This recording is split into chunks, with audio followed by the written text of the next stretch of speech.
अगर आपकी एज 25 साल से कम है अभी, तो ये वीडियो आपके लिए बहुत ज़्यादा इंपॉर्टेंट होने वाला है। यूजुअली टीनेजर्स के लिए बोला जाता है कि उन्हें कैलोरी डेफिसिट में नहीं होना चाहिए, बिकॉज कहीं ना कहीं कैलोरी डेफिसिट में होने से उनको जो necessary macro and micro nutrients है वो नहीं मिलते, जिसकी वजह से उनका हाइट ग्रोथ हिंडर हो सकता है। बट अगर आप एज अ टीनेजर, अगर आपकी 25 साल से कम की एज है, तो अगर आप करेंटली ऐसे दिखते हैं, देन ये आपके लिए काफी डेंजर बात हो सकती है, स्पेशली एज अ मेल। तो मुझे रिसेंटली पता चला कि जब आप टीनेजर एज में बहुत ज्यादा ओबीज हो जाते हैं या बहुत ज्यादा मोटे हो जाते हैं कुछ ऐसे, तो इस टाइम में आपकी बॉडी में बहुत सारे हार्मोनल चेंजेस होने लगते हैं।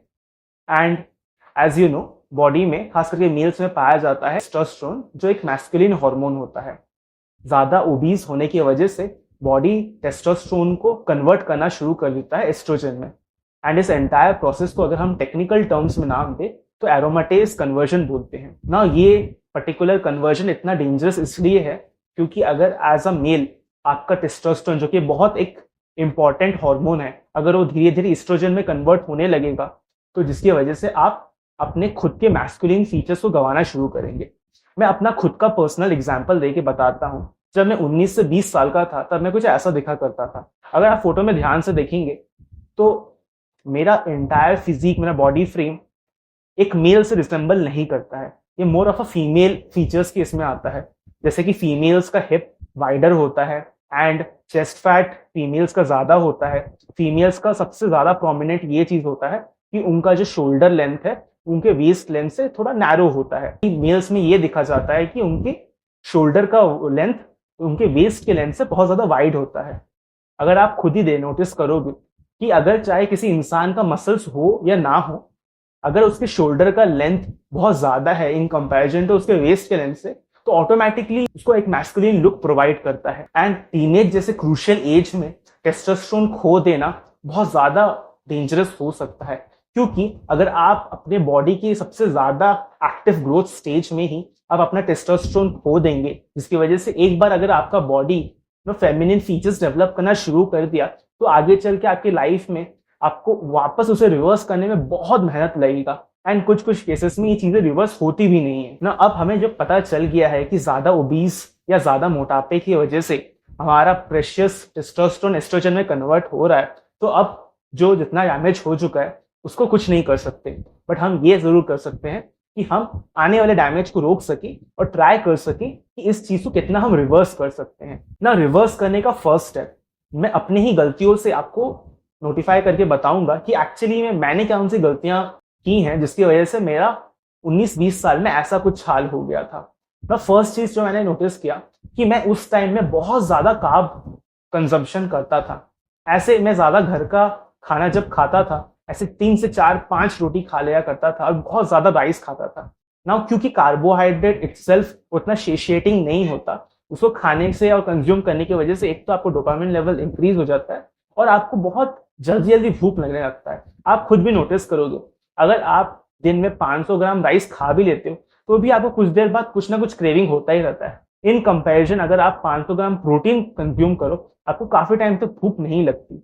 तो ये एक चीज मैंने नोटिस किया था कि उस टाइम में इतना ज्यादा कार्ब्स, इतना ज्यादा शुगर कंज्यूम करता था, जिसकी वजह से मुझे बार बार भूख लगा करती थी। और मैंने एक मोमेंटम बना लिया था, मेरी आदत हो गई थी कि मुझे बॉडी को कंप्लीट फील करने के लिए ज्यादा खाना खाना ही पड़ता था।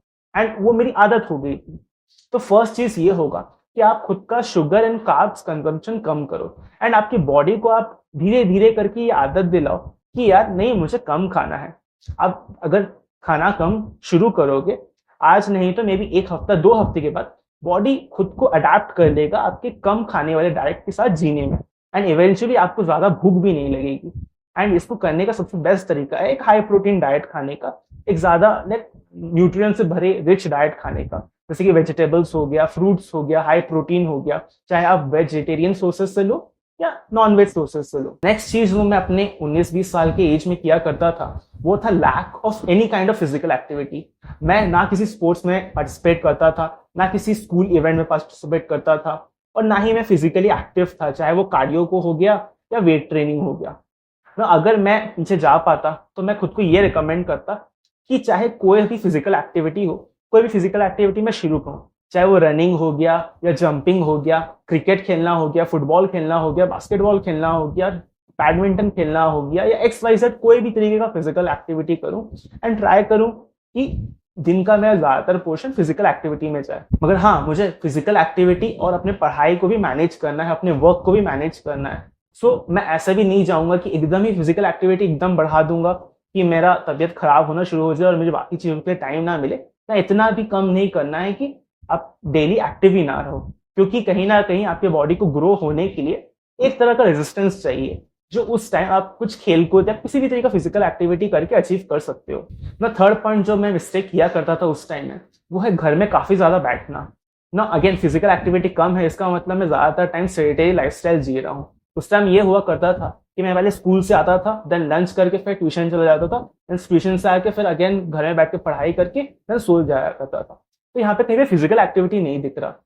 तो फिजिकल एक्टिविटी डालना है और मेक श्योर करना है कि आप ज्यादा से ज्यादा अगर बैठ भी रहे हो तो कुछ प्रोडक्टिव काम के लिए बैठ रहे हो, चाहे वो पढ़ाई हो गया, चाहे कोई काम हो गया।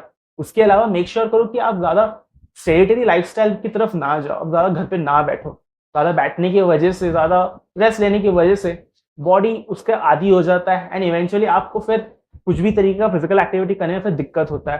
ज्यादा रेस्ट लेने की वजह से अगेन आपका वेट बढ़ता है। अगर आप उसी रेस्ट को कन्वर्ट कर दो किसी भी चाहे वो वॉकिंग हो, चाहे वो जॉगिंग हो, XYZ कुछ भी हो, तो उसमें आप थोड़ा बहुत कैलोरी बर्न करते रहोगे। एंड अगर साथ ही साथ ज्यादा खाना खा भी रहे हो तो दोनों एक दूसरे को कैंसिल आउट कर देगा और आपका वेट गेन होने से बच जाएगा ना। जो लास्ट चीज मैं अपना गलती किया करता था वो था किसी भी तरीके का जंक फूड या स्नैकिंग। तो मुझे पता नहीं था कि कैलोरी का कॉन्सेप्ट क्या होता है। मुझे लगता था कि जो भी मैं स्नैक्स वगैरह खाता हूँ, चाहे वो क्रीम बिस्किट हो गया या चिप्स कुरकुरे हो गया या किसी भी तरीके का जंक फूड हो गया, तो मुझे नहीं पता था कि इसमें ज्यादा कैलोरी होता है। मैं ये किया करता था, मैं अपने घर में तो ऐसे ही ज्यादा खाना खाया करता था, एक फुल कोर्स मील हो गया वैसे खाया करता था।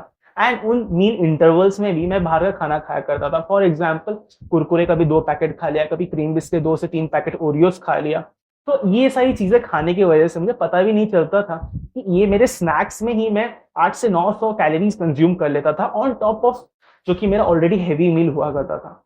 ये सारी चीजें दिन ब दिन ऑन अ रेगुलर बेसिस करने की वजह से ही इतने कम एज में मेरा मेटाबॉलिज्म लो हो गया। बट यूजुअली बोला करते हैं कि एक टीनेजर का लाइफ में सबसे ज्यादा हाई मेटाबॉलिज्म होता है उसके उस पॉइंट में। बट स्टिल मैंने इतना ज्यादा खाना कंपाउंडिंग इफेक्ट की तरह खाना शुरू कर दिया जिसकी वजह से मेरा वेट गेन होते गया ना। इसको ठीक करने के लिए आपको सबसे पहले ये बात एक्सेप्ट करना पड़ेगा कि आपका अभी अगर ये हालत हुआ है, अगर आप अभी इस टाइम में मोटे हुए हो, तो ये सिर्फ आप और सिर्फ आपकी ही गलती की वजह से हुआ है और किसी भी गलती की वजह से नहीं। जब तक आप इस बात का अकाउंटेबिलिटी नहीं लोगे, जब तक आप इस बात को एक्सेप्ट ही नहीं करोगे, तब तक आप उसको ठीक करने के लिए कोई स्टेप ले ही नहीं सकते। यूजुअली मेरे टाइम में भी मुझे लगा करता था कि मेरे घर वाले, मेरे खानदान वाले तो मेरे को खिला ही देते, मेरे दोस्त तो मेरे को खिला ही देते, तो मैं क्या ही कर सकता हूँ। मेरे घर में तो यही सब खाना मिलता है, तो मैं क्या ही कर सकता हूँ। फिजिकल एक्टिविटी के लिए टाइम नहीं मिलता, मेरा तो सेडेंटरी लाइफस्टाइल है, इसमें क्या ही कर सकता हूँ। मैं तो पढ़ाई है, मैं क्या ही कर सकता हूँ। तो ये सारे एक्सक्यूजेस मैं खुद को देते गया अंटिल अ पॉइंट में ऐसा स्टेज में चला गया जिसमें मेरा जो प्रेशियस टेस्टोस्टेरोन था मेरे बॉडी का, वो एस्ट्रोजन में कन्वर्ट होने लगा। मैं धीरे धीरे एक फेमिनिन फीचर्स डेवलप करना शुरू कर दिया एज अ मैन। तो सबसे पहला स्टेप हो जाता है कि आपको फर्स्ट खुद के लाइफ में ये एक्सेप्ट करना पड़ेगा कि आज जो कुछ भी हो रहा है मेरे साथ वो सिर्फ मेरी गलती की वजह से और किसी की गलती की वजह से नहीं है। तभी जाके आप उसको ठीक करने के लिए कुछ स्टेप ले पाओगे।